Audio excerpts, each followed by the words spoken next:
Thank you for joining us today in episode 97 of the Pool Chasers podcast.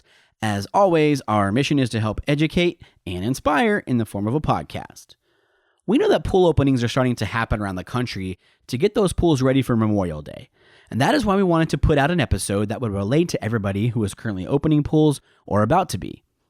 You know, being from Arizona, we don't really have much experience with pool openings, so we brought on an industry expert to discuss them with us today. We first heard of Chaz from our mentor Greg Garrett when we asked him who the right person was for this topic, and he immediately said Chaz's name. After recording the episode with him, we completely agree with his suggestion. Chaz is currently on the board of directors at NESPA and has taught many pool opening classes for them over the years. It was a true honor to have him on the podcast with us, and we know you all will learn a little something today. So please enjoy this episode with Chaz Bogardus of Buds, Pools, and Spas.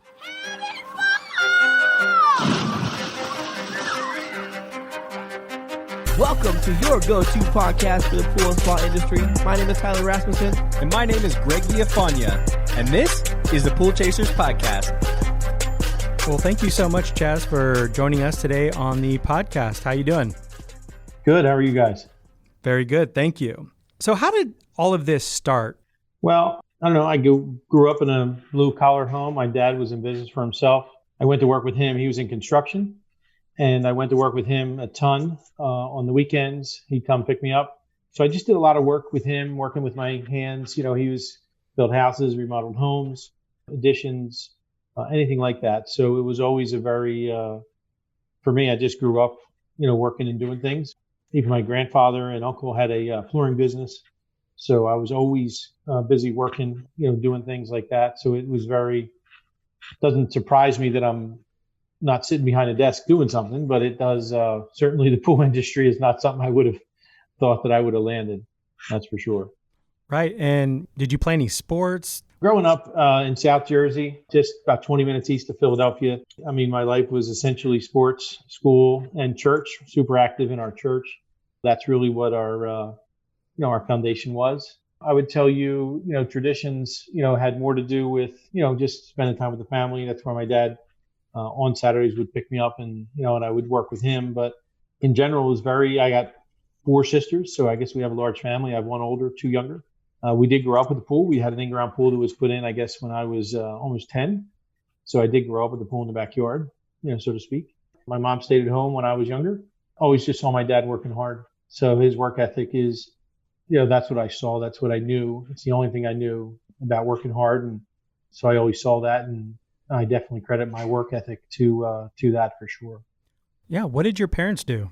So my mom actually, when my dad was in business for himself, my mom ran the business from inside. So she did all the bookkeeping and stuff like that. And then later on, my dad got into inspecting. He went from being basically in business, building himself to, he went back to school essentially and got all his inspecting. So he was a building inspector, construction official, and he, worked that aspect of the industry after being in it himself for so many years.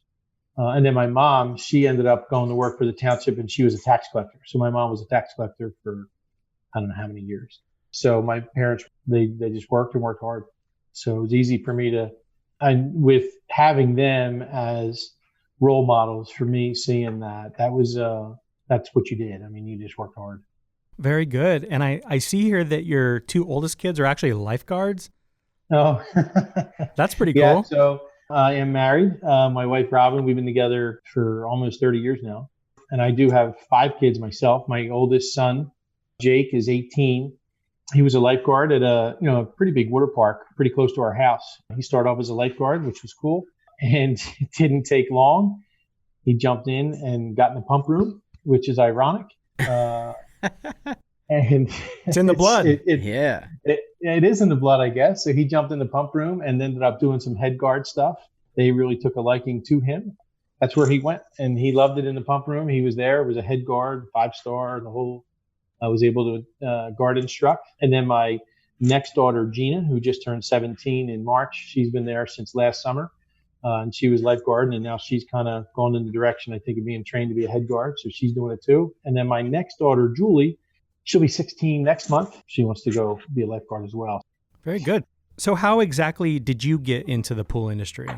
So funny you say that. I was never a big college guy. Like when I was in school, I did take all the classes and had honors classes and did things, but I was never big on the books. I thought when you went to school, that's when you did schoolwork, certainly not when you went home.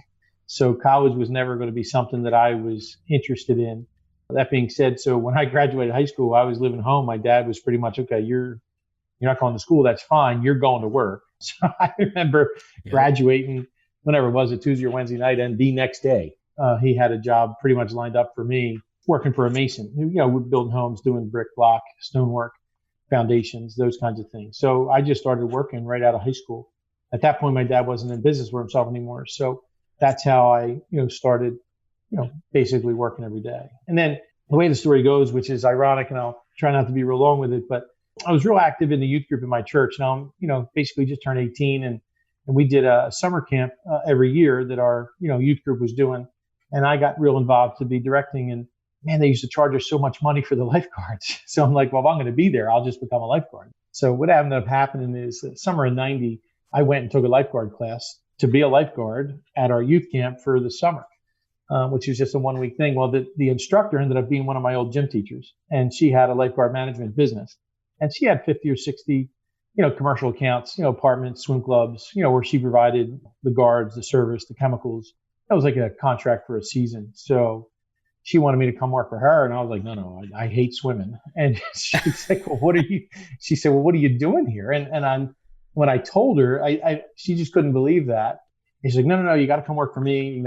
I'm like, well, I already got a full-time job. And then she wanted me to come in, and obviously being 18, have my own vehicle is a different demographic than what she normally has, which is the 15 and 16-year-old kids that are on the swim team. I mean, that's essentially what the lifeguards, at least around here, are. And so I said, all right. So I took a job with her working, basically afternoons, 4 or 5 o'clock till they close, and weekends. And so I started working for her. Long story short, I actually had an accident, had a brick fall on my back when I was working, and I couldn't work physically in the field anymore, but I could swim. What certainly wasn't supposed to lifeguard, but I ended up still working and lifeguarding, and one thing led to the next. And she asked me to run a couple indoor accounts for her. And then the next year I was managing her lifeguard portion of the business. So the way that her service portion worked out, that was subbed out to another company.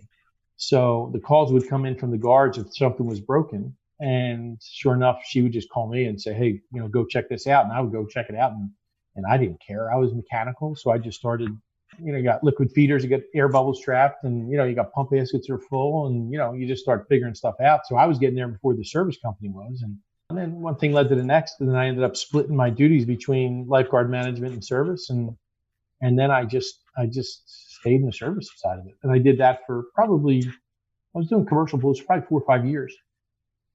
That's how it all started. It all started by me wanting to be a lifeguard for a youth camp that I go to every summer anyhow. And now here I am, just, I'm a pool guy, full-fledged at this point.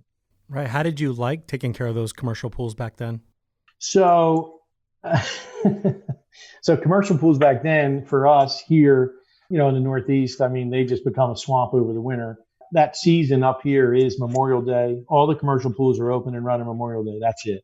So that Saturday Memorial Day weekend, it's on. And they run, a lot of them just run weekends until the kids get out of school, which is sometime mid-June. And then once you get into the second, third week of June, then they go full time, where they're obviously Monday through Sunday. But it's usually just weekends until, mid to late June.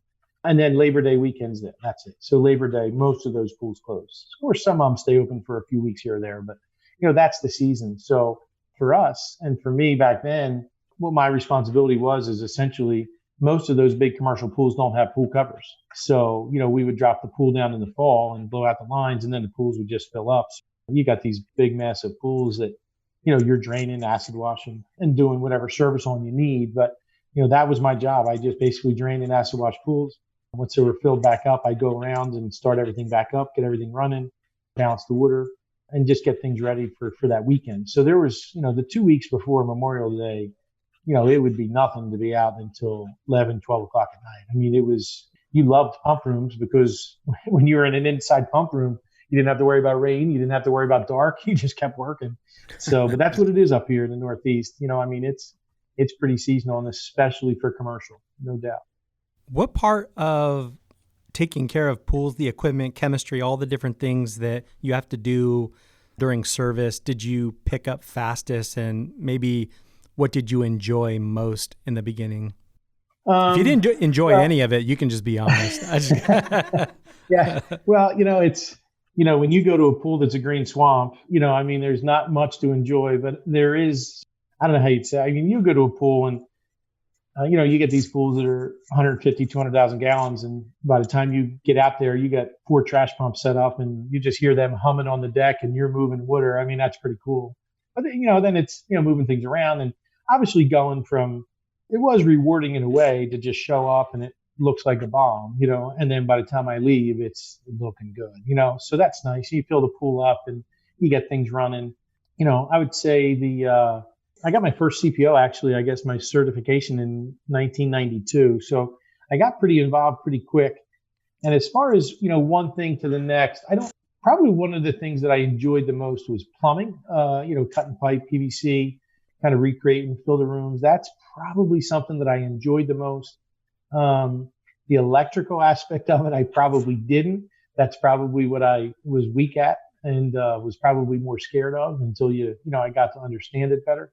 But I did always love, I don't know. I just kind of like the blank canvas. You go in, you cut pipe, you're starting, you want to make it look neat. And I probably appreciated that more than anything. Nobody likes the sand changes on those big tanks where you're, sometimes you have to get in them. No. Back then, I certainly wasn't nearly as big as I am now. But you take some of those manholes off and you're getting rid of all that sand. That wasn't joyful. It's funny. You're talking about green pools, and I'm thinking about every other service business.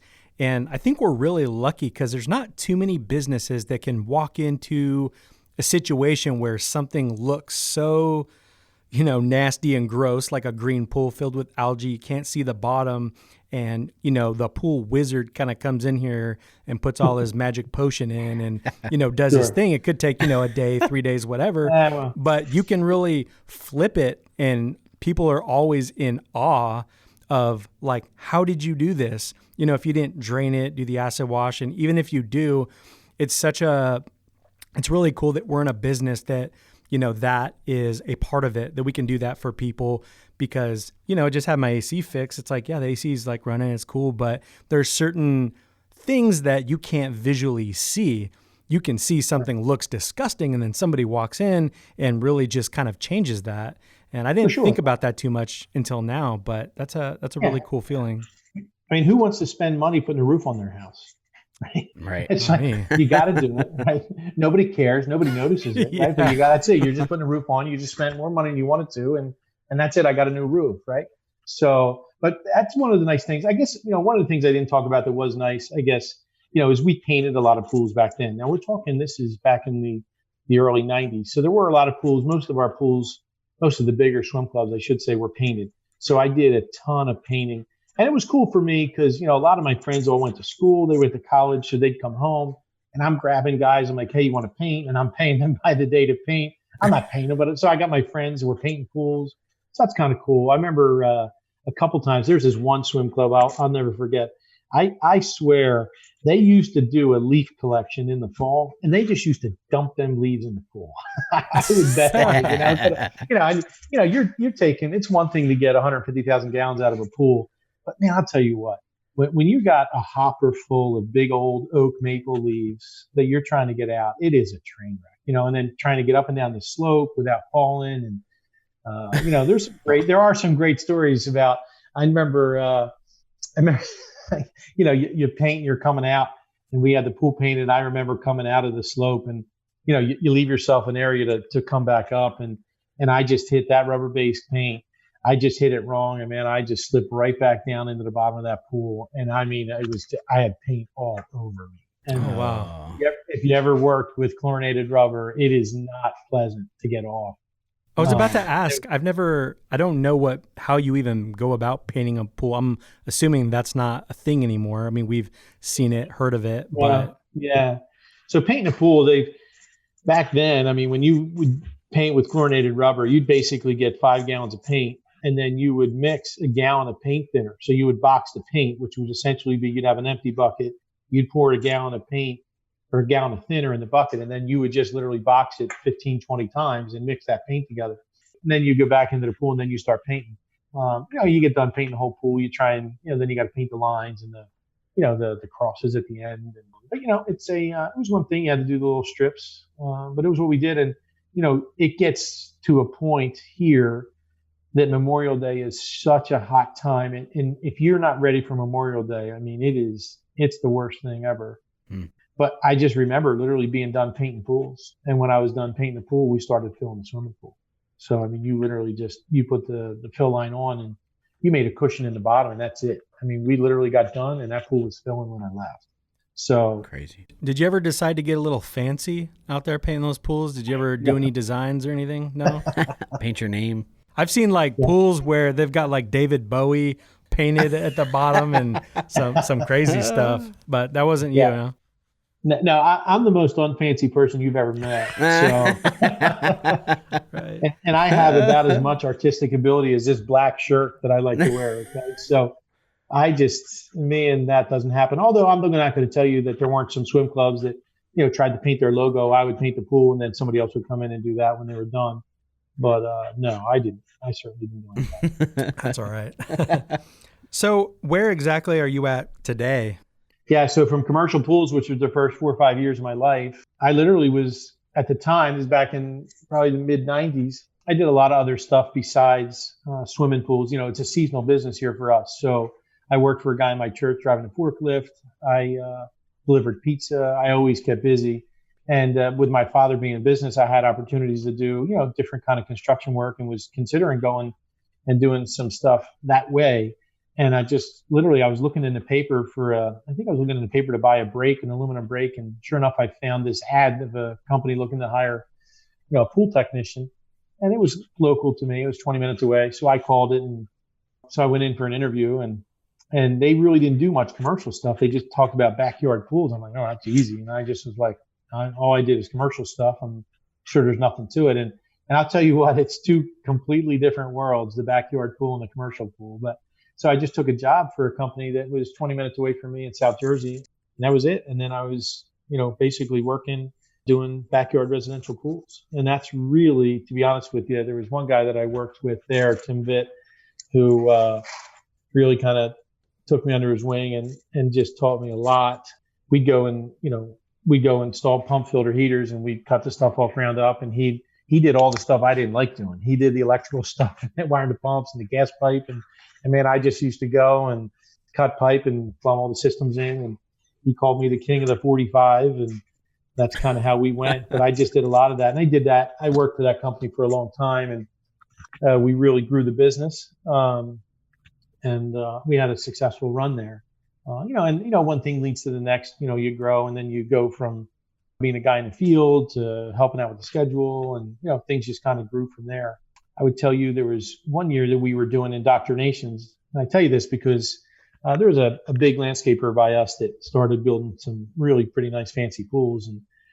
And the landscaper didn't really have anything to do or know much about running a swimming pool. So we ended up, working with them and started up these new pools. And these are beautiful gunite pools. I mean, back in the early mid-90s, I mean, we're talking, these were $100,000 projects. And that was a lot back then.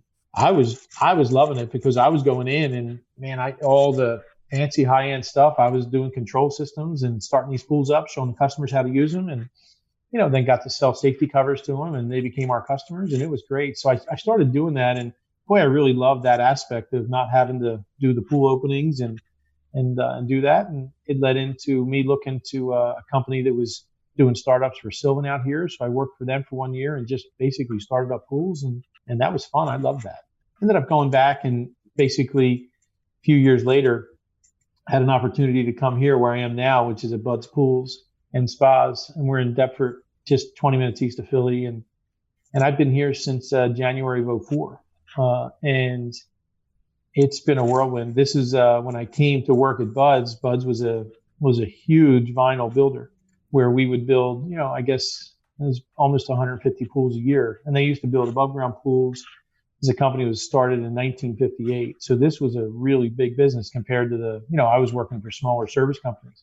But all that I knew and all that I really cared about at the time was service. I was a service guy. I fixed pools. That's what my deal was. And here they had a service company, but it wasn't the focus. The focus was building the swimming pools. So when I got hired here and was the service manager here at Buds for a long time. And, one thing grew to the next. That's where I am. I will tell you that one of the things that was really neat back in my other days before I came to Buds is I got real involved industry-wide for one of the guys that I worked with, Frank Borelli.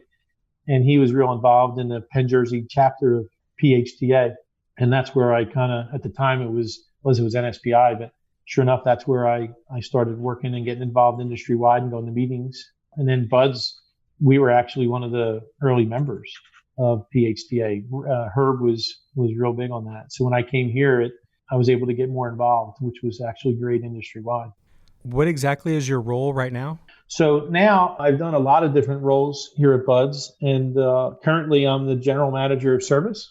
Everything service is kind of back on my plate, from openings, closings, weekly service, installations, pump, filter, heater installs.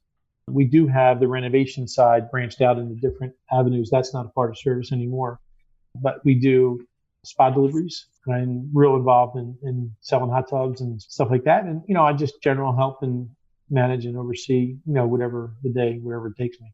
Yeah. Has business been crazy because of the, COVID-19 coronavirus? Are people buying more spas and, paying closer attention to the swimming pool? What we've found with the virus here, it's obviously being outside of Philly, we are well below where it's been real bad, obviously up in North Jersey and New York. So we're outside of that by a good bit. It's actually starting to kind of creep down here a little bit, but nothing like what it was up in New York and North Jersey. So it's been crazy. People are home. And what we're finding is we had a lot of people call and want to open their pools earlier, right? Because they're home. But right now, it's not really swim weather here in South Jersey. But we've seen a lot of the work push up to be earlier. And now we're first week in May. So if you're not incredibly busy right now in this region, then you probably should find something else to do, because you're probably not a good pool company if you're not crazy busy right now. Right. We want to thank Pentair for supporting the show. As a podcast for pool professionals, we know that when you sell products, it's your reputation on the line. And when they are Pentair products, it's theirs as well. That's why Pentair's got your back with their trade grade program, which supports your business and reputation by offering exclusive tools and support for lead generation, attractive product rebates and longer warranties, and an unmatched expertise when it comes to accurate equipment selection, setup, and service. So to learn more about how trade grade protects, empowers, and helps your business grow, visit pentair.com/trade grade. That's pentair.com/trade grade, or click the link below. Yeah, and you're talking about pool openings, obviously, and Memorial Day is coming up here shortly. Being from Jersey, we know you do a lot of the pool openings. That's why I wanted to have you on. So can you explain kind of what opening a pool means exactly and why it's important to do it correctly? Yeah, so a pool opening for us, and understand that the commercial season, their pools are open, up and running, and they have swimmers on Memorial Day weekend. The backyard pool, I would say that season may start a little bit sooner. There's a lot of backyard people that are, looking for Mother's Day. We start opening swimming pools early April we start opening pretty good amount of pools early April. And we'll open pools all the way through to mid-June, right? That's really the main opening season for us is probably mid-April to mid-June. Obviously up here we have frost or freeze that we have to concern ourselves with. The idea is the pool is winterized and the pipes are blown out, and then covers are put on the pool. So for us, pool opening, essentially is getting out to the pool, taking the pool cover off, cleaning the pool cover, putting all the equipment back together, firing the system up, and getting everything up and running. So that's what it is. And it gets we can go into much further detail, but the idea is, you call it summerization, winterization, but pool openings for us are, pulling covers, getting the system up and running, pumps aren't working, replacing pumps, filters, heaters, whatever that might look like. People trying, that's one of the fine lines. how many more times can you keep fixing that heater, right? Or how many more times, a lot of times what happens here is we haven't had any snow this past year, but I mean, there's times we get a ton of snow and you could have a pump or something that's buried in the snow for what could be, the better part of 2-3 weeks sometimes. So, that moisture in the pump certainly create, some moisture in your rust, and, you go to put the switch and you got a motor that's seized. So now you're ripping the back of the motor off to try and get to the shaft to try and see if you can kind of jump start that motor to get it running. So, there's a lot of different things. Same thing with the heaters. You get those heaters running. You got spiders and cobwebs and mice that get in those heaters over the wintertime, and you never know what you're going to see when you open up a swimming pool. Right. Well, yeah, let's go a little deeper. I mean, what does the process look for you? When you show up to a house from start to finish, what do you guys do? So for us, we drive up to the house. I will tell you one of the things that's different this year than it has been in the years past. Before we'd always go to a house, knock on the door, tell them we're here, and we don't, right? So we call them on the phone and say, hey, we're here, and we're going to sneak out back and, start working on the pool. I will tell you, I definitely, we see way more customers now than we have in years past. Most of the time you go to somebody's house, nobody's home. Now everybody's home. Right. And people do come out. They come out, obviously we're wearing masks. They're wearing masks. Everybody's keeping their distance. They're very appreciative of us being out there. But the pool opening essentially for us is we're going to go out back, and depending on what kind of pool cover they have, I would say the majority of the pool covers that we do and we see are safety covers.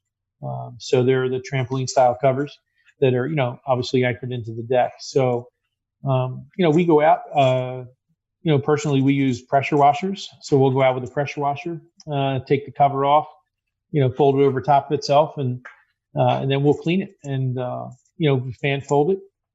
The idea of fan folding the cover, I like to do everything. And what I try and get the guys to do is, try and do the little things that are going to make it easier for when we go to close the pool, right? So, the plugs and, the things that we're taking out of the skimmers, and, hey, we try and put that in a Ziploc bag, so that, we're not looking for that come the spring, right? But, most pools up here could have 4 or 5 returns, 1 or 2 skimmers. They have a spa. Sometimes they have 8 jets. So, we get the big gallon Ziploc bags, and then, that's where we're putting all the winterization stuff to try and keep that together. But, we pressure wash the cover. A lot of times we fold it. A lot of our pools have diving boards. So most of the time you're folding towards the shallow end, fan fold that cover, roll it up, put in the bag, and if the customer where they want us to store that. It's great to have mesh covers because they're much lighter and easier to move around. You get some of them solid safety covers on an 800 square foot pool, and they're weighing 250 pounds. So, they get a little bit awkward. But so it's a little bit heavy. Most of the time we're working with 2-man crews. So if you get, 6 of those in a day, that's a pretty heavy day. Sometimes you can, if you get one without a cover, you can squeeze 7. But for us, I would say the pool openings take anywhere from an hour to an hour and a half.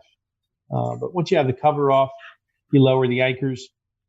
Or, most of the time we can lower them first. It really depends on what's on the cover. But, you get the cover off. The other covers that we have, there's still people, we call them trash bag or poly covers or water bag covers. So it's basically you have these tarps and they're weighed down with water bags. You get like 10-foot double water bags that, around the pool, keeping the cover down.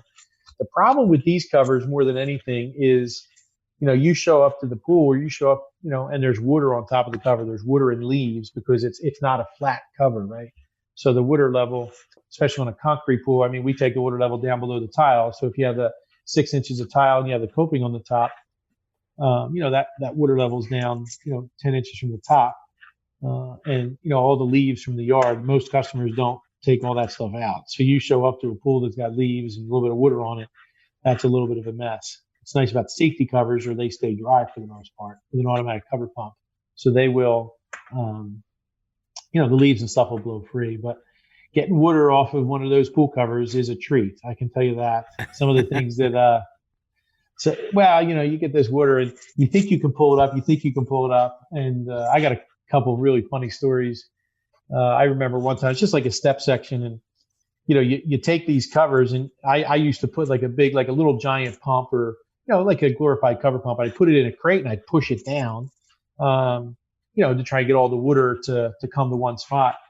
And I'll never forget, I took my acid wash brush and I'm pushing it down on top of the pump. And you got to remember, there's a ton of leaves and crap on this pool. So it's kind of slimy and nasty. And so I'm pushing my thing down and I'm leaning over and I'm paying attention. And all of a sudden, snap, right? My acid wash brush breaks and I'm like leaning over and I'm like, ah, and I jumped into this pool on top of the cover and just right up in the shallow end. And I mean, I wasn't moving. And there's all these leaves and dirty water and crap. And I'm just on top of the cover. And my helper was just bellied over on the ground laughing. And I don't want all this crap to get into the pool. You know, you got to get it off because, man, any of that sediment and stuff goes in the pool. It's such a pain in the neck to get it off. And so I said, stop laughing and get me out of this pool. So, you know, he threw me a pole and I finally did get out. And, man, it's nasty. One of the things I tell all the guys I hire, I'm like, you got to do yourself a favor, get a backpack or get a knapsack, whatever you call it. Bring an extra set of clothes because inevitably you're going to fall in a pool. So, and that's what happens. That happened to me. So that kind of stuff happens.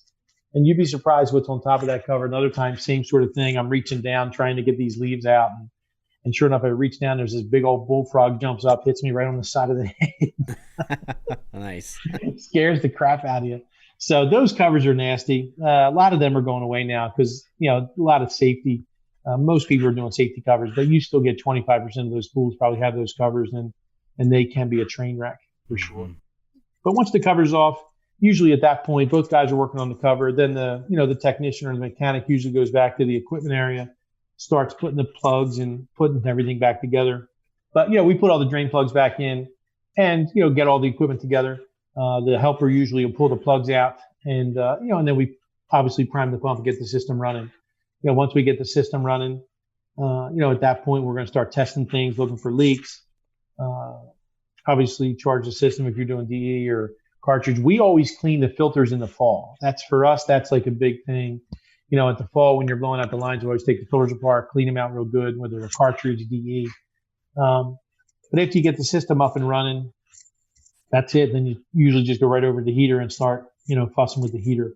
You know, clean it out. Hopefully you don't have any cobwebs. Try and fire that heater, get that running. You know, and if everything goes well, you know, you could be back there, you know, 15, 20 minutes, everything's running, checking for leaks. And then you're pretty much good. We go back to the pool area. We kind of scrub the deck. You got to put the ladders, the handrails in, you know, return fittings, eyeballs. And again, we're real big on doing stuff to make it easier for the fall. So remember that Ziploc bag I was telling you about earlier, all the little parts, all the return fittings, the escutcheon plates, the bumpers for the ladders, all those things are in that same bag, right? So kind of go out, pull plug, put it in the bag, put an eyeball in, telling the helpers not to turn the eyeballs too tight. It's always a treat. But, you know, that's just part of it. You put the ladders, handrails back in, and then we put some chemicals in the pool. Some people will test the water. I'm not real big on testing the water right at the opening. We like to circulate the water a bit. And then we usually have customers bring the water samples to us, or obviously if they're weekly customers where we're going out servicing the pool every week, you know, we could vacuum or do some things. But that's generally what the opening entails. And why don't you like to test the water immediately after? Here at Bud's, where we're located, you know, we're in a pretty big blue collar area, so we stretch out certainly farther than that. But you know, our idea, and we have a really big retail store, is when we open the pool, we want everything to be running, and then we were asking the customers to bring a water sample to the store to get tested. So a lot of people will, you know, in a day or 2 days, you know, maybe the following weekend, get everything up and running. The pool's clean and clear, and they can bring a water sample to the store. Obviously, we want people to come into the store, so it attracts people in. We can test the water, and then they can leave with what they need. They're here. They can, you know, buy their supplies, you know, parts if they need different things, toys, everything just in the store. So everything for us that we were doing, you're trying to bring people into the store. And I just don't necessarily know that pool that's been sitting. Obviously, there's getting everything up and running and moving. I think it's just better to circulate the water and have the water be a little bit more even throughout than trying to test what the surface is on that or a pool that's been sitting for 9 months or 8 months, whatever it might be. Yeah. So you're not putting any chemicals in right after, or you're putting a little bit of something in there? Yeah. So we do put an opening kit in, and everybody's opening kit can be a little bit different. I mean, I've done it differently over the years. Some people will put, you know, some liquid chlorine in the pool, put some algicide in the pool. Definitely some people just throw some cal hypo, but usually there's some kind of wake up kit or some kind of chemical that goes into the pool at the opening. We stay away from the liquid chlorine and the cal hypo. We actually do a little different. We actually put in 4 pounds of monopersulfite, and then we'll put in a 30% algicide into the pool. Makes it easier for us. A lot of the pools up here are in a lot of the pools that we service now are salt pools, where they have salt in the water.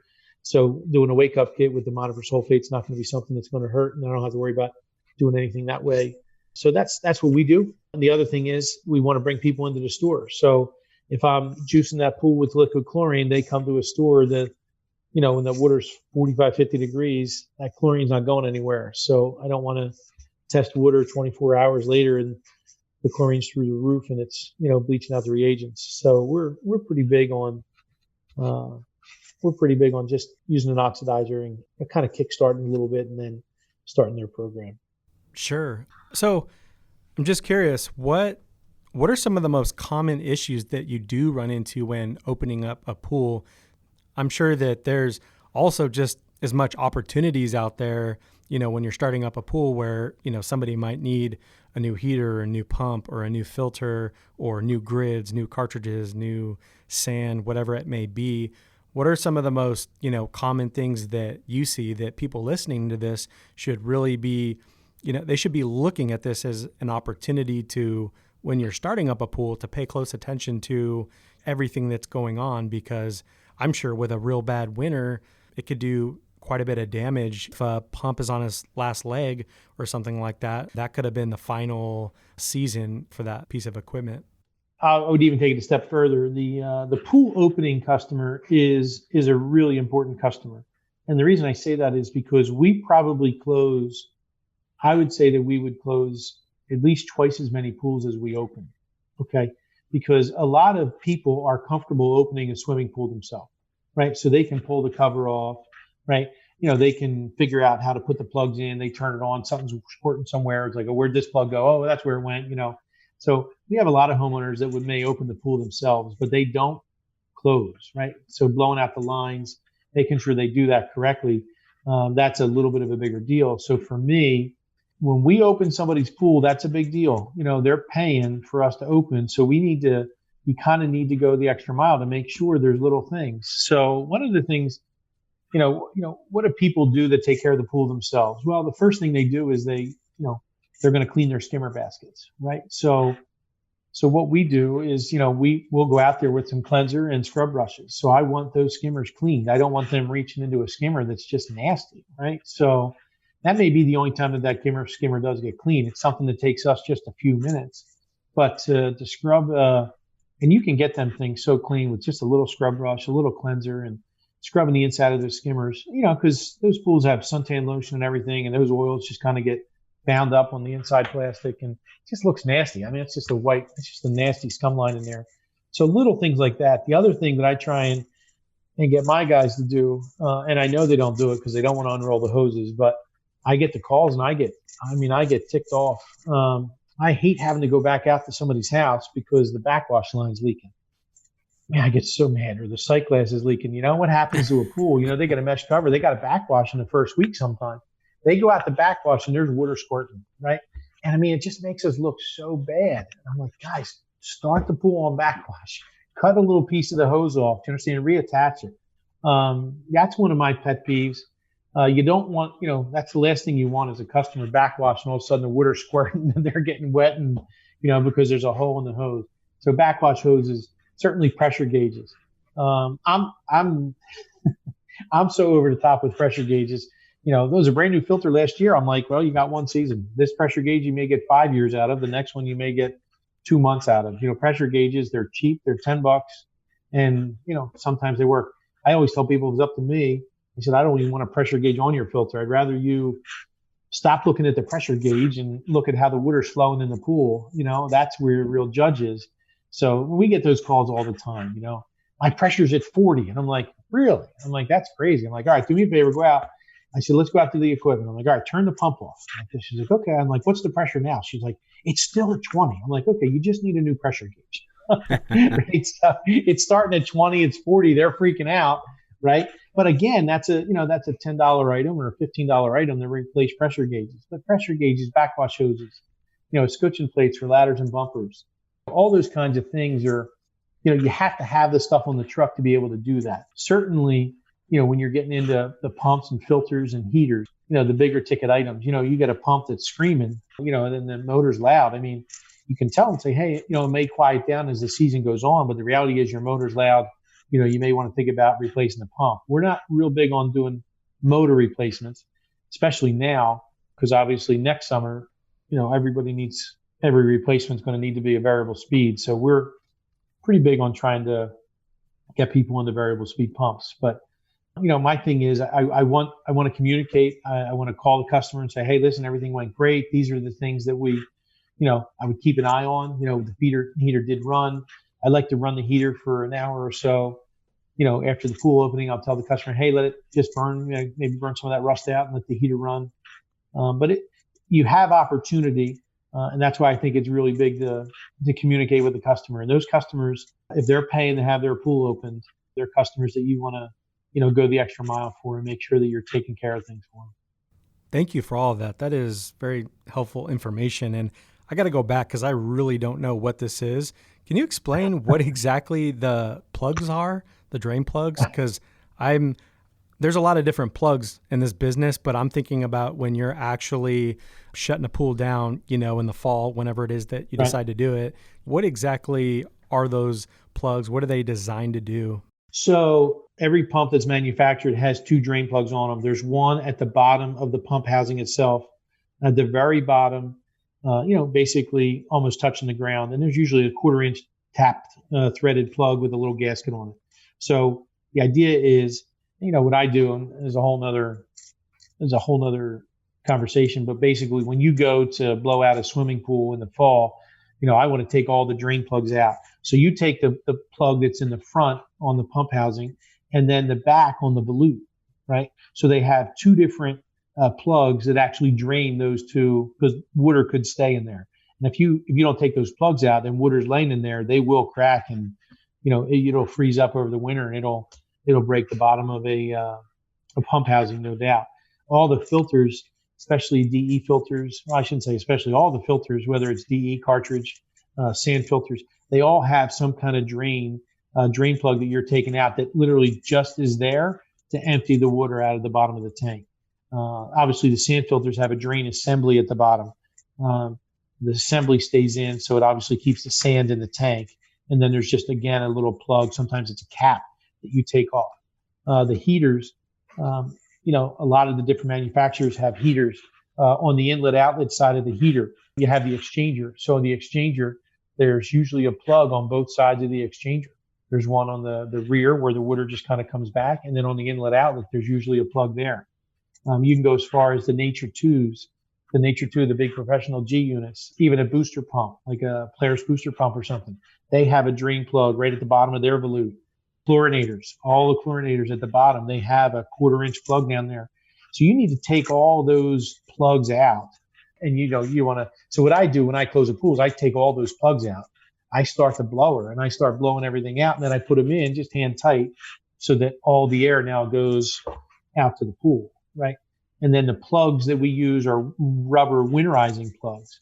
So the idea, some people blow out pools with compressors, some people use blowers, and this is probably more than you were looking for, but the idea of the plugs in the pool is, it's a rubber plug and it's an expansion plug. So you have that 1.5 inch hole that you actually put the plug in. And as the air is blowing out, the water is bubbling, right? So all the water gets pushed out of the line, and then you put a plug in there and you tighten that plug until no more air comes out. So when the air can't come out, the water can't go back in. So every hole that's in the actual pool, whether it's a return line, skimmer line, Polaris line, all those plugs, all those areas, they have to be fit with a plug so the water doesn't go back into the pipes. So you have equipment area plugs that are, drain plugs for all the pieces of equipment. And then you have the winterization or the rubber plugs in the pool that we need to take out so that the water doesn't get back into the pipes. That's incredible. I had no idea. And basically, when we're done blowing out the pool, we take all those little plugs and we take them out in case there's any residual water. And what we do is we just put them all in the pump basket. So we leave the pump basket and all these little plugs, they're small. These little plugs are, I don't know how to describe them. I mean, they're tiny. They're little plugs, but I mean, you just throw them in the pump basket. We take the pressure gauges off, put them in the pump basket, and all that stuff just sits in there and is there for us for the actual fall. Oh, that's smart. You're talking about all the existing plugs, gauges. You're just putting that inside because it's dry, putting them inside the skimmer basket. We put them in the pump basket because we put them in the pump basket because we know they'll be there in the spring. Right? Yeah. So nobody's opening that up. One thing we didn't talk about is, we open the pool. That's usually the first step to open in the backyard. So there's nothing worse than going into the backyard. There's no furniture out. Well, it's great for us that there's no furniture out because then we have room to clean the cover. But then it becomes a train wreck when you need to go into their shed that is just completely full of crap, right? And then we need to, we need to either put the cover in there or where the skimmer basket's at, where the ladders and handrails. And inevitably, we close the pool before they put the furniture away. So guess what? It's all the way in the back of the shed, right? And we need to get that crap out. So we email the customers, we call the customers. One of the big things, it's obviously communication is big in anything, but we do email our customers. We also call our customers and let them know, hey, we're coming out to open the pool. The big thing is on those gunite pools, we take the water level down to the bottom of the skimmer. So we want them to jam the hose under the cover before we come and fill the pool back up. Because we want the water level in the middle of the tile, in the middle of the skimmer, so that we can run the skimmers. And we ask them to get the bag for the cover, the skimmer baskets, ladders, handrails. We do ask them to bring all that stuff out. Whether it happens or not, it's a whole other animal. But those are different conversations for different times. Yeah. So I have two more questions on this topic that we didn't put in here, but now that we're talking about this, I'm like, oh my gosh, I really have no idea what any of this stuff is. So one that I have is, where are you pressure washing the pool cover? Are you doing that with the cover on top of the pool and you're just kind of kicking everything off and pressure washing it right there? That's a great question. So it really depends on the cover. It depends on the yard. Okay. It depends on where you have space, right? So most pools around here, they're shallow end generally is where people congregate. So there's usually a little bit more deck area in the shallow end of the pool. And I say usually, I'm not, that's generally speaking, there's, if you get 5-6 feet of deck on the shallow end of the pool, it's usually enough. So what I like to do is if I'm going to fold the cover to the shallow end, I'm not a big fan of walking on the cover and cleaning the cover. There are people that'll do it where they'll just walk out on the cover with a pressure washer and they'll just clean the pool. It's great until there's a little hole in the cover and then you make a big hole in the cover, right? But some guys do clean the cover right on top of the pool. They'll get, like duck boots or concrete boots and they'll just walk and do that. I'm not a huge fan of that. But sometimes if there's no room to work, I really just need 4 or 5 feet at the end of the pool. And what I do is I take the cover and I'll obviously take all the springs off the cover. I don't take the springs off. Let me back up. I take the springs off the anchors, right? So then I lower all the anchors in the deck. And you guys know what I'm talking about with the brass anchors? Nope. Oh man. So the brass anchors are, so safety covers have webbing that go across the pool. And then, basically there's the strap that goes every 3 feet vertically and horizontally across the pool. It looks like a big tic-tac-toe board, right? So as the strap goes all the way across one side to the other, there's anchors. There's like 3/4 inch brass anchors that are about 2 to 3 inches big. They have a little brass ring at the top. So you drill a 3/4 inch hole in the deck and then you set the anchor. You literally hit it down with a mallet. And now you have a strap that's connected to 2 anchors that are in the deck. And then you cinch it with a pole and you literally pull that anchor. And what you're doing is you're compressing the springs. And then that strap that was laying on the water now comes up and is nice and tight across the pool. But when you go to open the pool, you need to take those springs off the anchors, and then those anchors just thread down into the deck so they're totally flush. So the anchor itself will basically look, almost like the size of a brass nickel, right? I mean, that's what it looks like when they're flush in the deck. So I take all the springs off the anchors, then we lower all of the actual anchors so they're flush with the deck. The end that I'm not working with, which for me is usually the diving board or the deep end, we'll take that cover and we'll fold it back on itself, right? Because what you don't want is you don't want the cover to then just kind of sink into the swimming pool. So if you fold the cover on top of itself, now the cover is floating as it's coming across the pool, if that makes sense. The area that I'm working on, I pull the cover 6 feet off the pool. I'll pressure wash a 6-foot section. Then I'll fan fold it. As I fan fold it, now I got another 6-foot section to clean, if that makes sense. And then you just kind of keep folding on top of itself. So, but that's the idea. But you literally fold it on the shallow end deck and kind of clean it as you go. Some guys will take the cover off if there's not enough room, and we'll do this too. If there's enough yard area, you could take it off, drag it in the grass, open it up, and then you could just walk on the cover, pressure wash, and fold it up and do that. Some people don't have that area. Go to the driveway. I don't want to move the cover. I mean, that cover's heavy. I want to do I want to move it as little as I can. So I would tell you that 95% of the time, if I'm opening a pool, I'm trying to clean it right at the water's edge. Right. Thank you. Since we are talking about opening pools today, we asked the leak experts at Anderson Manufacturing to send over a few tips to get ahead of leak problems this season. Did you know that skimmers are the most common place for freeze damage to occur during the winter? So you always want to be sure to check for cracks when you're opening a pool. To permanently and quickly repair these cracks, be sure to use the LeakMaster Pool Glue. This super adhesive glue bonds to just about any pool surface and can be used with fiberglass mesh to reinforce even the biggest skimmer cracks. You can also prevent future damage by running a Leakalizer rapid water loss sensor before leaving the pool. This device measures water level changes in real time to help you determine if a pool is losing water in just about 10 to 15 minutes. To learn more about Anderson Manufacturing's complete line of professional leak detection and repair solutions, visit their website at leaktools.com or check out episode 87 of the podcast to find out more. And as a special thank you to our listeners, they're going to add a free bonus LeakMaster product to your next online order when you enter the code POOLCHASERS during checkout. Real quick, I just wanted to know since we don't do that here in Scottsdale, Phoenix, Arizona, how does this look from a business's perspective? When and how are you adding the pool opening to, marketing it to customers in the area? What does that look like? Because really have no idea. So great question. Opening swimming pools and closing swimming pools, we call that program service. It's a big part of the service business. The problem is you have this stretch of time that you can open all these pools. Then you have to be able to facilitate, fixing the things that are broken, which is what we're struggling with right now. I mean, you get to open somebody's pool and it's down and I got to go fix it right away. But then I got however many more openings that I got to do the next day. So, but in reference to getting ready for the season, we have people that call. Generally, people start calling us right after the first of the year, and they're our pool customers, so they kind of know the routine.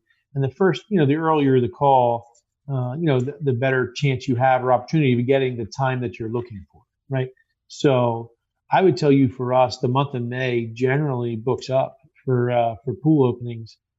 I say the month of May, really, from the last week of April through Memorial Day. That month stretch there usually books up for us sometime in probably the end of February, early March, right?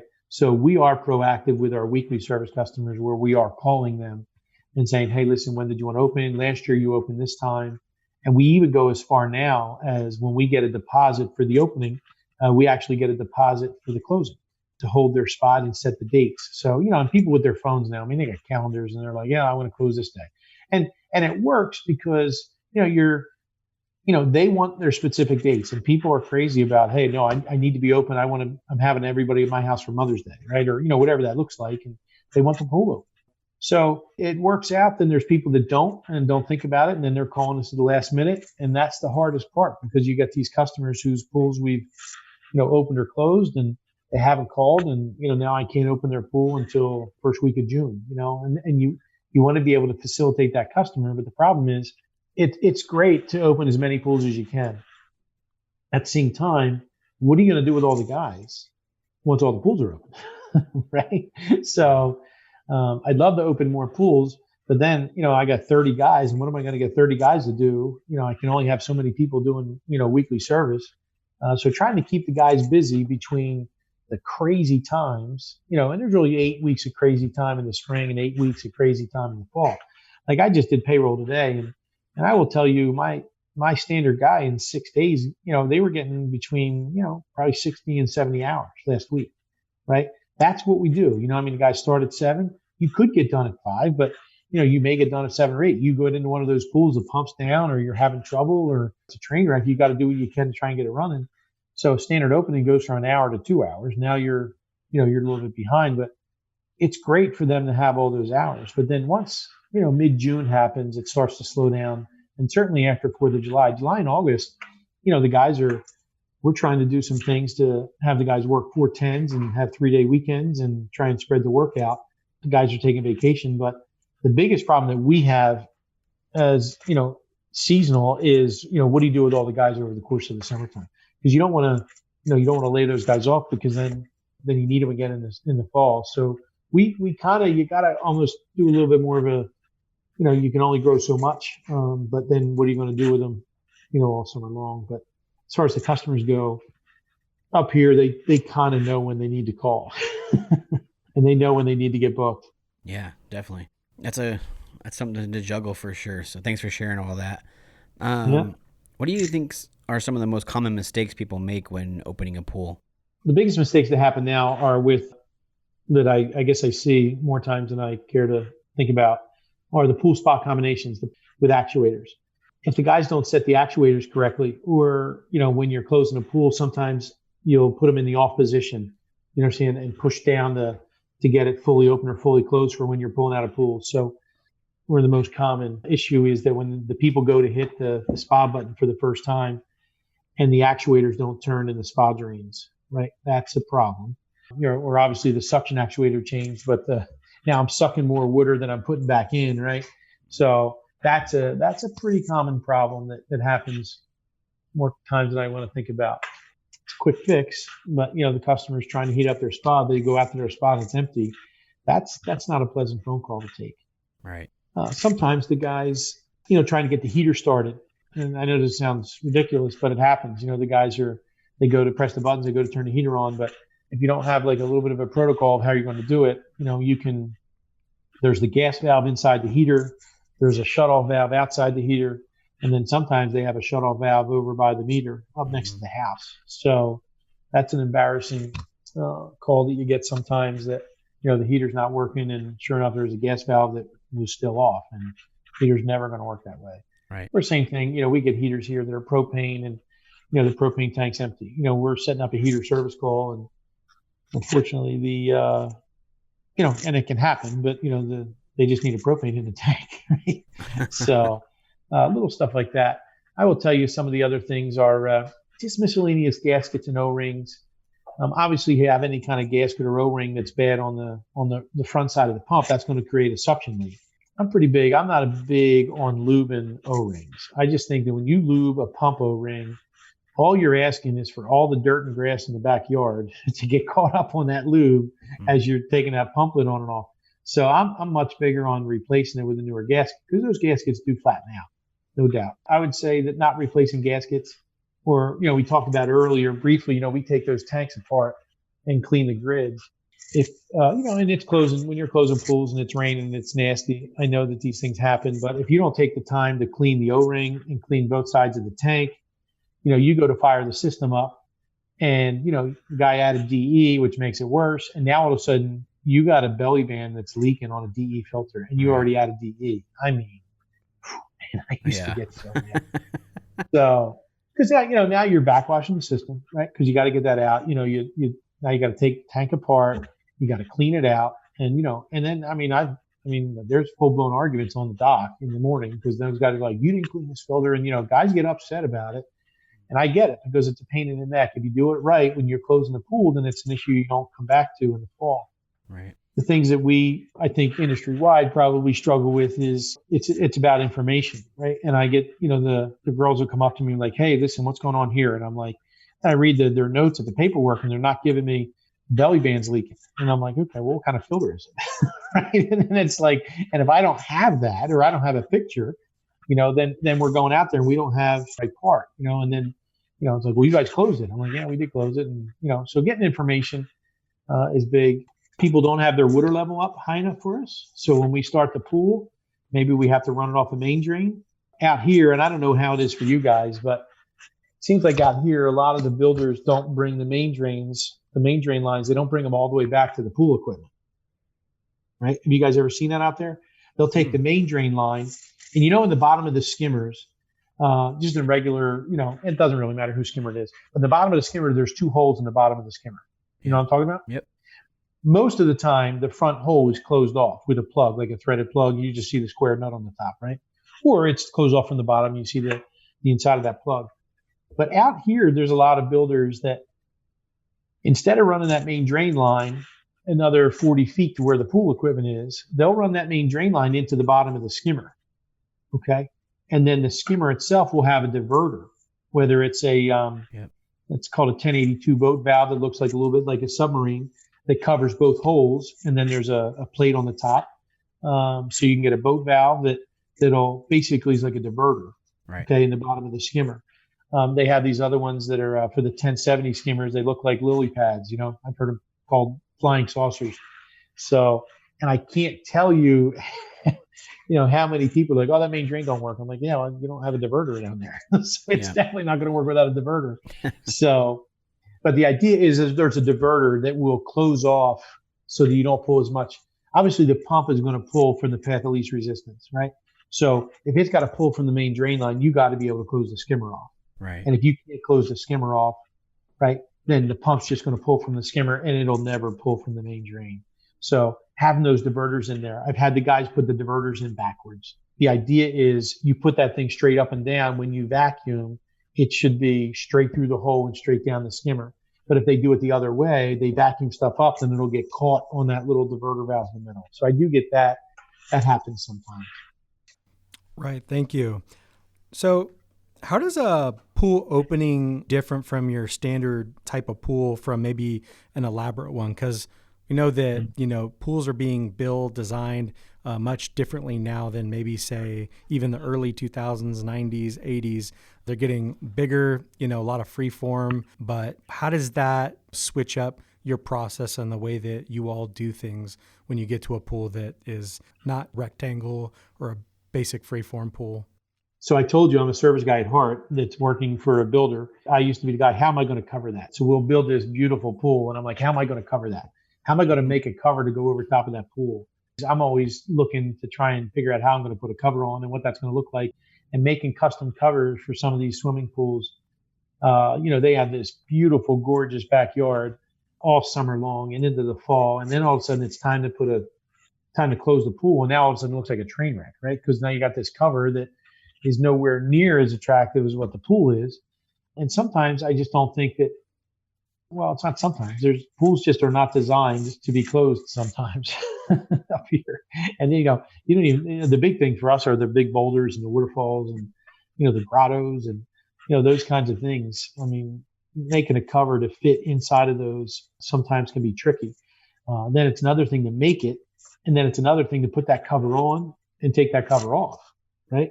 Because right now that pool water that we're opening up, pools they're probably got to be over 50 now, but you're opening pools and that water is 45, 50 degrees. Ain't nobody want to go in, to take the cable off to get the cover out of the pool, right? It's a little bit of a problem. But the big issue, I guess, to answer your question would be not every pool is just a straight up flat deck anymore. And the more elaborate the pool, the more elaborate the pool cover. The more elaborate the pool cover, these people are spending, they spend $150,000, $200,000 on a swimming pool. I'm not covering that pool for $2,500, right? I mean, the pool cover for that pool is going to be, they give you $10,000, $12,000, $15,000. You have all these boulders, you got to have perimeter padding, you're going to do a cable, you're going to go up and over. Don't get mad at the service guy that you built this gorgeous pool and now I got to try and protect it, right? It's open for 4 or 5 months. I got to protect it for 7 or 8 months. And now you got to spend a little money on that. What I find, I guess too many times people, they don't think about closing the pool and they don't realize that, covers can be real expensive. Right. One of the craziest things I've ever seen was we got to a house over here in North Scottsdale, and there was actually a gentleman there that this is what he does for a living, is he had a sewing machine by the pool, and he was making a custom cover by the pool. Like, that's what this dude does. And we just thought that was the craziest thing. We're like, what are you, you making a big t-shirt? What are you doing, man? That's a lot of fabric you got there, you know? And he's making a custom cover. This was a freeform pool, and he got all the dimensions, and he's feeding this, and it's an industrial, obviously, sewing machine, and he's just feeding this, stuff through it. But I was just like, damn, that is really something. I've never heard of anybody, sewing. I do know that there are some. I have heard of people going out with a sewing machine like that and making repairs to a cover. I've never heard of anybody actually making a cover out there. But you get repairs on covers. Oh, it is a train wreck. You get and it happens here, right? You get a branch or something falls through the cover, and now what are you going to do with it? So we have to. That's something that we do facilitate at the opening. It's such a mess. So imagine in one of the panels in the pool, a tree or a branch falls through, and you got this patch that's 6-8 inches or whatever it might be. The right way to fix that is to send the cover back to the manufacturer. And what the manufacturer then does is they'll take that actual panel out, and then they'll sew a new panel back in that place. But the cover manufacturer does not want the cover to be dirty. They don't want the springs on the cover. So now we got to clean the cover. We normally would anyhow. And now we got to clean the cover. We got to take all the springs off of the cover. And then we got to send the cover back to the manufacturer. Right? So you got the shipping to get it back there.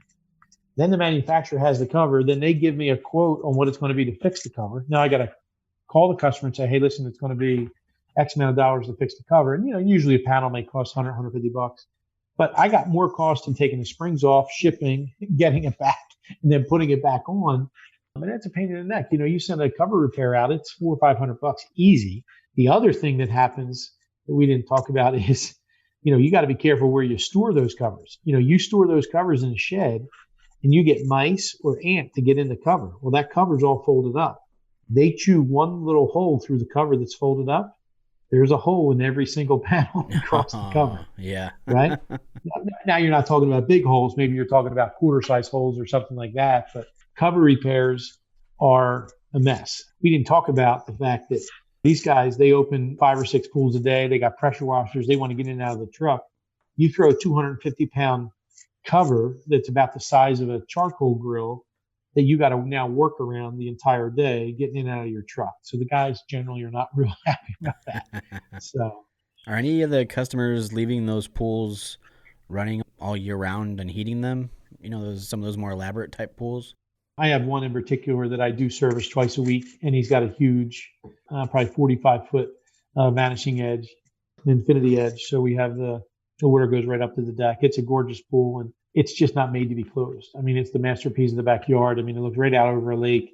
So that pool we do maintain. We go out twice a week. As far as the water temperature, now he has a spa on the bottom side that's gorgeous, and so he does use the spa, which I think is great. But again, we'll maintain the water at about 50 degrees for them all winter. So they got 2 400,000 BTU heaters. And, that pool's 50 degrees and he's having a party on New Year's, or, you got to let me know. He's right on a lake, so it gets real windy. I need to, I'm constantly like, hey, you're having a party, let me know. I need to get the temperature up for you. And for whatever reason, I keep trying to tell them, like, when it's 40 degrees outside, 80-degree water is going to feel like a bathtub. But they're like, no, we got to have it 88. that's their swimming temperature. So, but it takes a couple of days to get it up, when you're that cold and, you're that windy. And obviously they don't have a solar cover on the pool. So, I mean, right. I pulled up to that house. It literally looks like the pool's on fire. There's so much just moisture and humidity coming up off the top of that pool. But so the more elaborate pools, sometimes they will not stay open, but sometimes they won't actually put a cover on, right? Which then you get into that whole mess of, is it a wooded yard? And, then the opening becomes, a real nightmare. Right. So earlier in the episode, you were talking about some homeowners actually like to open the pools themselves. Maybe they're just eager to open it up. Or the other thing is, some people just want to save some money. So how can companies best explain that they should use a professional for that type of service? So it's actually a little bit tricky for us because, we close so many more pools than we open. And when people call and they want service or they have a problem, the first thing we look at is, did we open the swimming pool? So that's going to take a higher priority. Then the next thing we got to look at is, did we close the swimming pool? And if we close the swimming pool, they're still my customer too. They just chose to open themselves. So now I got to find time to fix that pool, right? And then it's somebody else that hasn't used us for service. Now you want the new customer, but at the same time, I can't put that new customer ahead of these other people, right? So if they got a call, they want me to come out and fix. I'd like to do that for them, but it doesn't always work that way. And I may be 10 days out before I get out to fix a problem. But to answer your question specifically, I don't know about you guys, I can cut my own grass. I choose not to, right? So I pay somebody to cut my grass because this time of the year I'm busy, right? And so somebody else cuts my grass. So I certainly could do it myself if I wanted to save the money, but it's all about where you're putting your money. Obviously, if you have a professional open the pool, you don't, most of the time, you're not going to come up to a situation where you're going to have some kind of catastrophic failure, or something that's going to go bad, right? Unfortunately, I just think that it's our business in this region. If you're opening the pool yourself, I just don't know that anybody's going to get out there in 24 hours or 48 hours to fix a problem. Now, if we open the pool, I'm trying to get out there and get that thing running in 24 to 48 hours. I think that's part of what we do, and that's part of the benefit of having us open the swimming pool. We also do some stuff where we, if you open and close the pool, we built their swimming pool, and we open and close the swimming pool. We'll give them an underground plumbing guarantee. So if we're the ones blowing out the lines, right, and then they are also having us open the pool, that's something that we can extend to our customers. I think that has some value to it. Opening the swimming pool, I have all these customers who I've had for 20 years now, and they know me. They call me up, hey, I'm having problems, and my phone's blowing up, and hey, can you help me with this? And now there's FaceTime. It's like, hey, can I FaceTime? I don't know what this is, and and now I'm basically, they open the pool, right? And now you got to be a nice guy and answer the phone and talk to them, and then the problems that they're having, I'm pretty much fixing over the phone, and I'm friendly enough with some of them. I'm like, all right, listen. I said, hold on, I got to set the timer because he said I'm starting to bill you right now. So now we're into the service call. So this service call includes the first 30 minutes. All right, go ahead. Let's go. What do you got? So, and they're like, oh, come on. Why you breaking my balls? I'm like, well, I said, you're wasting time, dude. You better start talking. You want me to fix your problem, but you didn't pay me to open your pool, right? So, yeah, that's a pain. But, it's one of those things that you gotta, you gotta toe the line, right? You gotta try and help who you can help. There's only so many phone calls I can make in a day, right? There's only so many emails you can do. And, I tell the guys all the time, I'm like, guys, I got to prioritize. And my priority are the people whose pool I open. I prioritize that. Because if I do a good job opening the pool, then I'm always going to be the one closing their pool, right? So I think that's important. So you're basically saying if you want your pool to open without problems, you should have us do it, because if you open it and there's a problem, it's going to take you a few weeks maybe to get something fixed, right? Yeah. I would tell you I think it's going to take a bit. And I don't think that's just a Bud's Pool thing, right? I think that's an anybody thing. Certainly if you have a startup company and you're starting, and you don't have the customer base, they're going to want to jump on that, right? So, but they're a new company, and, and I'm sure there's good new companies that start up, but at the same time, you get what you pay for. I got a guy who's been working here opening pools for us for 20 some years. There's really nothing that he hasn't seen. There's nothing he can't fix. There's, sure. Not many times that he can't get past it, right? I just had it today. The guys called me, and we have this one customer that actually has two different pools. One house that he used to be at that he rents out, and he still pays for the opening. And I got a call. He's like, you sent so-and-so to this pool. This is blah, blah, blah. And here's some big eccentric pool. And I sent a guy out who's, been opening pools for me for 5 years, but it's probably not the right guy in that yard. I'm like, oh, I didn't realize. And, that kind of stuff happens. You want to have the right guy in the right backyard. So when I'm doing the schedule every day, I want to do the schedule geographically, right? I want the guys to do a route, but at the same time, when you're breaking up the route, I want the pools that are a little bit more special, that are a little bit more difficult. I want the guys that have been around doing it, and they're not going to be overwhelmed. They're not going to miss anything, right? You get a customer that has a standard 1632 rectangle, vinyl liner pool in the backyard. Their house is worth $150,000 or $200,000. I want to open that pool too, and I want to service them the best that I can. But I don't need to send the guy who's been doing this for 20 years, right? then they're opening a pool that's $150,000 that in a $750,000 home, right? I mean, you have to spread it out. Now, I got to get that young guy into that backyard so he grows, but there's a real balance in how you're doing the schedule and knowing the customers to make all that kind of mesh together and give them that opportunity. Right. So are there any good resources that the listeners can check out for pool openings? Is there any classes, books, anything that you could recommend for, anybody that wants to get into this because they're not, maybe taking full advantage of, this service in their business?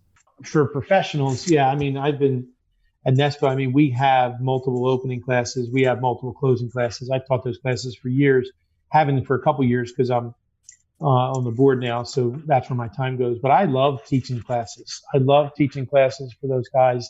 You get a room full of 30 people.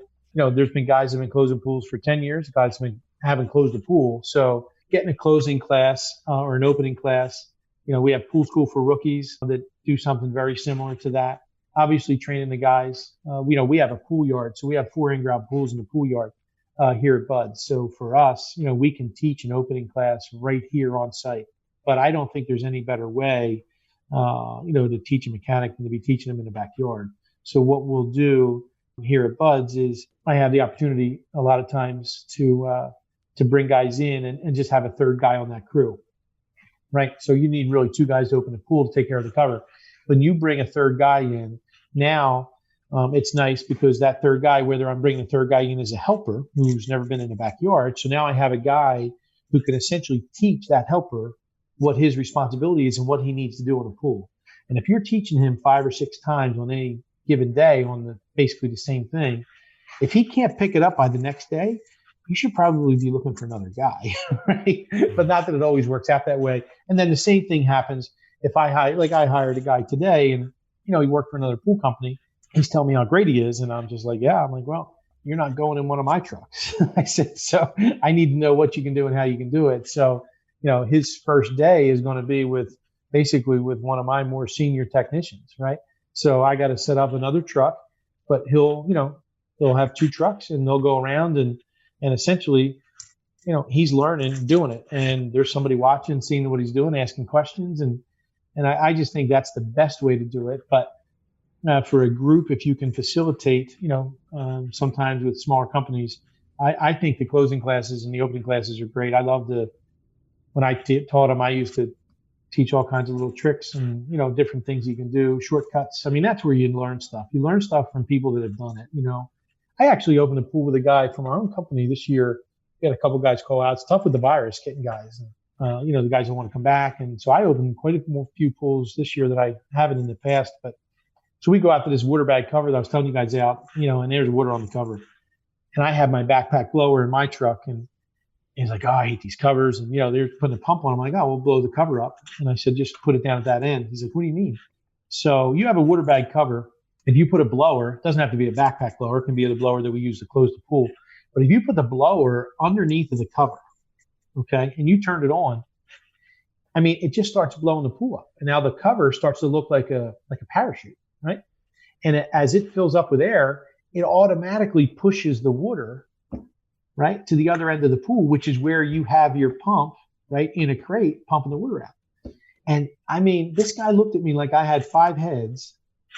Like, what are you doing? I'm like, I said, well, I'm getting the whoop off the cover, and I just start fighting. I'm not even thinking about it. He's like, and then all of a sudden he got done. He looked at me. It's like, I can't believe I didn't know that. And here's a guy, that he's been working with me for how long? And it's just like, well, how didn't you not know that? Like, what are you doing to get the water off? So there's different things like that I think you can always learn and, asking guys questions and definitely the different classes. I will tell you at NESPA, what ends up happening is we'll set an opening class or we'll set a closing class. And inevitably, we set it up on a Tuesday or Wednesday because we end up adding a second or third class, right, on back-to-back days. Because, a lot of times they will sell out and you want to try and do as much as you can. But at the same time, you can't teach well if there's 50 or 60 people. If you're going to do something hands-on, NESPA actually has a pool in the back. I know when I taught it for years, I taught the opening class, I'd bring a couple covers with me. I'd go in the back parking lot. We'd open them up. I was teaching guys how to fan fold. Same thing, blowing pools out. You set the blower up and, you just let the guys go and start putting plugs in. Putting plugs in a pool when the blower's blowing, I mean, there's a little bit of a knack to it. You're going to get wet until you know how to do it well. Get into a good closing class. And I'm sure a lot of the chapters, especially up here, NESPA does it. Our chapter of Nestor at Penn Jersey, we do it. We do it in somebody's backyard. If you're involved, everybody's teaching. I don't want to speak for everybody, but I'm sure all of our chapters are teaching opening and closing classes. I think they're worth it. And they're not expensive. I mean, I don't know what we even charge. If it's $50, $60, they give you lunch, but it's a time to network. And I think there's a lot of fruit that comes out of that. Right. Thank you. And you've had a very good career in this business. What are you most proud of? I mean, you've been doing this 30 years or so. What are you most proud of? I guess there's a few things that I guess I love the relationships that I have with customers. I've had customers that I've worked on their pool 20 years from now. And, I play cards with them once a month. He's one of my closest friends. You just get to know people, right? And so many people that start off as, business associates. I'm working for them or doing this and doing that. And we've just gotten close over time. And, that I would consider friends. I think that's cool. I think it's neat to, I guess maybe I'm old school. I'm still proud when somebody calls me up like, hey, so-and-so wanted me to call you. I'm their pool guy. You're their pool guy. And I'm like, oh, that's cool. I guess I'm a lot of people's pool guys. I have people's who's, in my phone. And, customer service for me is a big deal.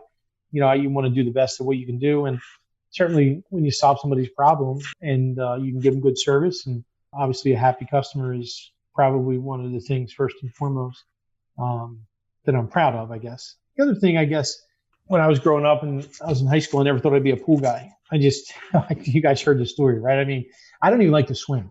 My kids tease me. I haven't been in my own swimming pool, my own backyard the last 2 years.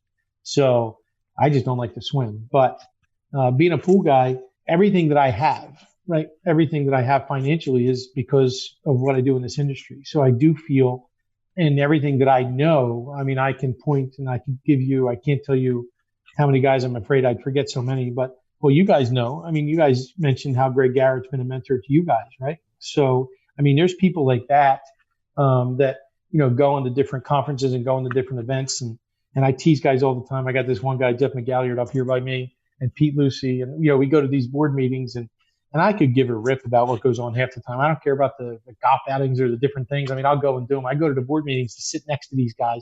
And I'm like, yeah, I said, I got to sit next to you because I'm going to learn just through osmosis by sitting next to you because this guy knows so much and you've been doing it for so long. And I love spending time with, and, networking and talking with different people. And so I just feel that everything I have is because of our industry. And I want to give back to the industry. And I love teaching. I do love teaching classes. I'm going to be real excited to get back into that aspect because now being on the board, that takes a little bit more time. So kind of shifted my time to doing board stuff. I love teaching. I love going and, just sharing. I just think you gotta share on, right? These guys have shared and taught me, and I just feel like I need to do that moving forward to the next group, right? But there's nothing better than talking to somebody that, going down you guys are in Atlantic City, there's a lot of people there. And, there's proud moments when I'm, walking around and I got a guy that I taught 5 years ago that, hey man, you remember you taught my Tech 2 class? And I'm like, oh, hey, how you doing? And that's a cool moment that he remembers a class that I taught 5 years ago, right? That's cool. And I just think that, that's something to certainly, I think and that, I guess I'm proud of. Yeah, you should be. Yeah, you definitely should be. That's awesome. Well, Greg Garrett talked highly of you, and multiple people that I know have talked highly of you, and obviously you know your stuff. So really appreciate you taking the time to be here on the podcast with us. And you want to give out your phone number, so you can get more FaceTime calls, or how? What if anybody that's watching this, I don't think is going to FaceTime me. So they may want to break my chops over something I said. I'm sure there's lots of things that will probably be controversial. No, you're good. You got a lot of really good information. So thanks for joining us, Chaz. Really appreciate your time, man. Yes, thank you.